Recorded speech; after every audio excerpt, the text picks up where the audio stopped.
Assalamualaikum warahmatullahi wabarakatuh. Alhamdulillah, adik-adikku semua, hari ini kita ketemu lagi dalam pelajaran agama Islam untuk kelas 6, pelajaran pertama dengan tema indahnya saling menghormati.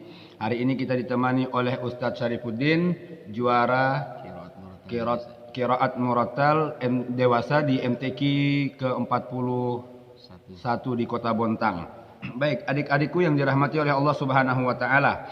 Di halaman pertama kita melihat ada sebuah gambar lambang Garuda, yaitu yang mana di lambang Garuda tersebut kita melihat adanya tulisan Bhinneka Tunggal Ika, yang artinya adalah walaupun berbeda-beda tetap satu jua. Maksudnya adalah apa? Walaupun kita di Indonesia ini berbeda-beda suku, berbeda-beda agama, berbeda kulit dan lain-lainnya, tetap kita harus saling menghormati. Ya, di halaman kedua itu ada beberapa gambar tentang rumah ibadah. Ada masjid, ada gereja, ada pura, ada wihara, dan ada juga kelenteng. Nah, kita dipersilahkan agama apapun untuk memasuki tempat-tempat ibadahnya masing-masing. Umat Islam masuk untuk ibadah di masjid. Ya, umat Kristen atau Katolik dia masuk ibadah di gereja. Umat Hindu dia masuk di pura. Umat Buddha menuju wihara, dan umat Konghucu dia beribadah di kelenteng. Jadi kita saling menghormati antar agama. Baik adik-adikku yang dirahmati oleh Allah Subhanahu wa taala, di dalam Al-Qur'an surah Al-Kafirun itu diajarkan kita bagaimana untuk saling menghormati antar agama. Baik, sekarang kita pengenalan tentang surah Al-Kafirun di halaman ketiga. Surah Al-Kafirun itu adalah surah yang ke-109 yang jumlah ayatnya ada 6 ayat. Nah, surat Al-Kafirun ini mengisyaratkan tentang pupusnya harapan orang-orang kafir Quraisy pada zaman itu, yaitu terhadap dakwahnya Nabi Muhammad sallallahu alaihi wasallam. Nah, Nabi Muhammad sallallahu alaihi wasallam tidak mau mengikuti tata cara ibadah orang-orang kafir Quraisy. Nah, mereka dipersilahkan beribadah menurut ajaran agamanya masing-masing. Nah, oleh karenanya surah Al-Kafirun ini juga tergolong dari surah Makkiyah. Kenapa? Karena surah Al-Kafirun diturunkan di kota Mekah. Dinamakan Al-Kafirun yaitu adalah yang artinya orang-orang kafir, diambil dari ayat pertama dari surah tersebut. Yang kedua, dalam membaca surah Al-Kafirun, Al-Quran berisi firman Allah Subhanahu wa taala yang disampaikan oleh malaikat Jibril kepada Nabi Muhammad sallallahu alaihi wasallam. Itu tata cara untuk mulai membaca Al-Quran adalah dengan isti'adzah. Ya, dengan isti'adzah dan dengan basmalah. Nah, kemudian mari kita cermati langkah-langkah cara belajar untuk mempelajari surah Al-Kafirun. Yang pertama itu kita harus memperhatikan tanda baca. Ya, tanda baca itu ada fathah, ada kasrah, dan ada dhammah. Kalau fathah dibaca A, kalau kasrah dibaca I, kalau dhammah dibaca U. Yang kedua ada tanda baca tanwin. Nah, tanwin itu ada fathatain, ada kasratain, ada dhammatain. Kalau tanwin, kalau fathatain itu dibaca an, kalau kasratain dibaca in, kalau dhammatain dibaca un. Dan ada juga tanda sukun yang itu tanda mati. Tanda baca mati, dan ada tanda tasdid yang dibaca dengan double. Ya, baik adik-adikku yang dirahmati oleh Allah Subhanahu wa taala, membaca kalimat Al-Qur'an itu adalah dari arah sebelah kanan ke kiri. Ya, membaca surah Al-Qur'an harus dengan makhraj yang benar. Nah, oleh karenanya mari kita dengarkan Ustadz Syarifuddin untuk membaca surah Al-Kafirun dengan tata cara, makhraj, dan tajwid yang benar. Baik adik-adikku semuanya, kita perhatikan Ustadz Syarifuddin untuk membaca ayat tersebut. Kita simak baik-baik ya. Oke, terima kasih. Silahkan Ustadz Syarifuddin.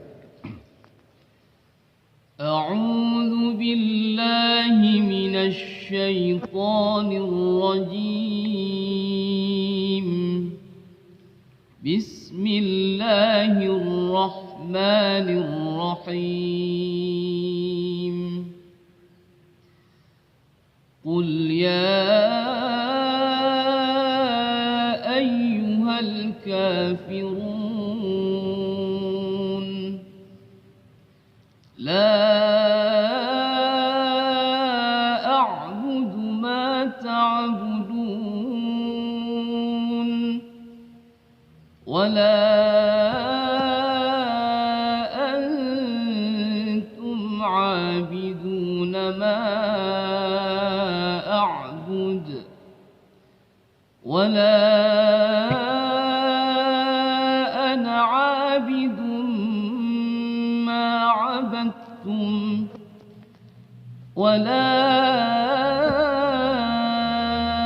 أنتم عابدون ما أعبد لكم دينكم ولي دين صدق الله العظيم. Baik, adik-adikku yang dirahmati oleh Allah Subhanahu wa taala, itu adalah pembacaan surah Al-Kafirun dengan tata cara yang benar, dengan tartil, dengan makhraj yang baik. Jadi adik-adik bisa mengulangi di rumah berulang-ulang dengan mengikuti daripada bacaan Ustadz Syarifuddin tadi. Baik, adik-adikku yang dirahmati oleh Allah Subhanahu wa taala, di halaman kelima itu kita diperintahkan untuk menulis surah Al-Kafirun.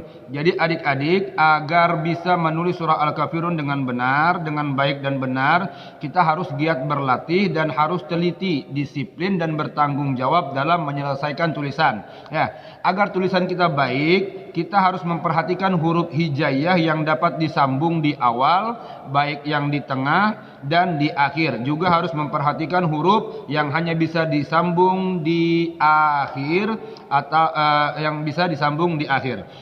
Ya, itu ada contohnya di halaman 5. Silahkan buka di halaman 5. Baik, adik-adikku yang dirahmati oleh Allah Subhanahu wa taala, biasa kita disuruh tugas oleh guru-guru kita untuk menghafal surah Al-Kafirun dan juga disuruh menghafal dengan artinya. Maka kita ulangi sekali lagi yang insya Allah akan dibacakan oleh Ustadz Syarif, bagaimana cara pembacaan surah Al-Kafirun satu persatu ayat dengan terjemahnya. Nanti Ustadz Syarif yang baca ayatnya, nanti saya insya Allah akan menerjemahkan, dan adik-adik nanti di rumah tinggal mengikuti, mendengarkan dan mengulangi agar hafal. Supaya apa? Supaya ketika hafal nanti bisa digunakan dalam bacaan sholat. Baik, kita coba satu ayat Ustadz Syarif. Bismillahirrahmanirrahim. Dengan nama Allah yang Maha Pengasih lagi Maha Penyayang. Qul ya ayyuhal kafirun. Katakanlah Muhammad, wahai orang-orang kafir. La a'budu ma ta'budun. Aku tidak akan menyembah apa yang kamu sembah. Wala antum 'abiduna ma a'bud. Dan kamu bukan penyembah apa yang aku sembah. Wala ana 'abidum ma 'abadtum. Dan aku tidak pernah menjadi penyembah apa yang kamu sembah. Wala antum 'abiduna ma a'bud. Dan kamu pun tidak pernah pula menjadi penyembah apa yang aku sembah. Lakum dinukum waliyadin. Untukmu agamamu dan untukku agamaku.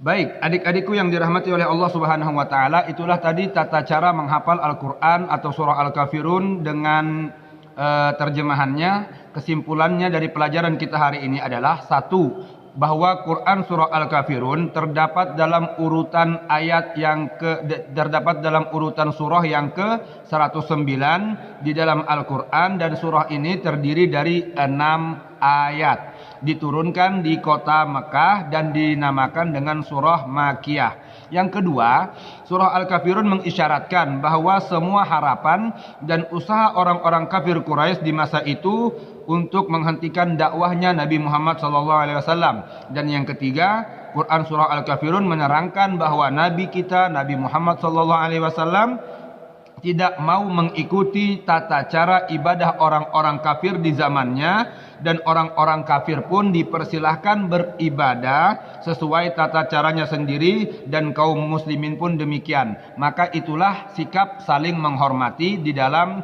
agama kita dan juga di dalam negara kita. Oleh karenanya di halaman pertama tadi ada kalimat Bhinneka Tunggal Ika, walaupun berbeda-beda kita tetap satu jua. Baik adik-adikku yang dirahmati oleh Allah Subhanahu wa taala, mungkin sekian dulu pelajaran kita pada hari ini. Silahkan disimak di rumah dengan baik, diulang-ulang apa yang diajarkan oleh Ustadz Syarifuddin, dan insyaallah kita akan ketemu lagi di lain kesempatan. Terima kasih, dan kita ucapkan terima kasih kepada Ustadz Syarifuddin. Terima kasih, jazakallahu khairan. Assalamualaikum warahmatullahi wabarakatuh.